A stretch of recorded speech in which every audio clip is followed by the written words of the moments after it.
কুরবানির মাংস মানেই অন্যরকম ভালো লাগা, অন্যরকম স্বাদ, যা সারা বছর খেলেও এরকম স্বাদ, এরকম তৃপ্তি খুঁজে পাওয়া যায় না। এটাই আল্লাহ তাআলার দেয়া অশেষ রহমত আমাদের জন্য। আলহামদুলিল্লাহ। আসসালামু আলাইকুম, কেমন আছেন সবাই? আজকে আমি শেয়ার করব কুরবানির মাংসের রেসিপি। আশা করি ভিডিওটি ভালো লাগবে। আমি এখানে ছোট সাইজ করে মাংসগুলো কেটে নিয়েছি যেন তাড়াতাড়ি সিদ্ধ হয়ে যায় আর ভিতরে মশলাটা ভালোভাবে ঢুকে।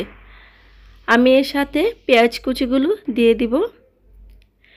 এইখানে আমি পেঁয়াজ কুচি দিয়েছি আদা রসুন বাটা, গরম মশলা, তেজপাতা। এখন আমি গুঁড়া মশলাগুলো পানি দিয়ে মিশিয়ে রেখেছিলাম সেটা দিয়ে দিয়েছি। মাংসতে যে মশলাগুলো দেওয়া হয়, হলুদের গুঁড়া, মরিচের গুঁড়া, লবণ, জিরার গুঁড়া, ধনিয়া গুঁড়া, শাহি মশলা, এগুলোই ছিল আমার গুঁড়া মশলা হিসাবে। তেল দিয়ে হাত দিয়ে ভালো করে মাখিয়ে নিব। আজকে আমি মাংসটা মাখিয়ে রান্না করব। এভাবে রান্না করলে টেস্টটা যেন দ্বিগুণ হয়ে যায়। কষিয়েও রান্না করা যায়, কিন্তু আমি চাচ্ছি মাখিয়ে রান্না করতে। আমি ভালো করে মেখে নিলাম। এখন এর মধ্যে সামান্য পরিমাণ পানি দিয়ে দিব। যে বাটিটা মশলাটা দিয়েছিলাম সেই বাটিতে একটু পানি দিয়ে দিলাম।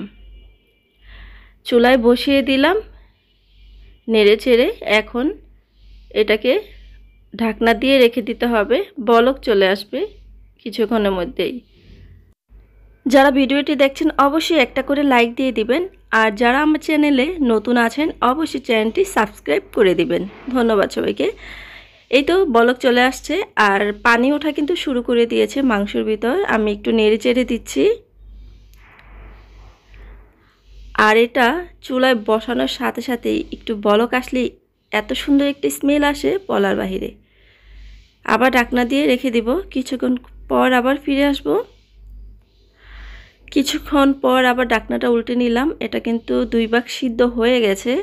যেহেতু ছোট সাইজ করে দিয়েছি তাড়াতাড়ি হয়ে যাবে। আর অনেক পানি উঠেছে দেখতেই পাচ্ছেন।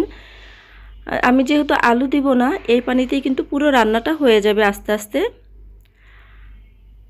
এই তো রান্নাটা প্রায় শেষের দিকে আছে। তেলটা উপরে বেশি উঠেছে। আমি আর ঝোল অ্যাড করব না, এই ঝোলই হয়ে যাবে।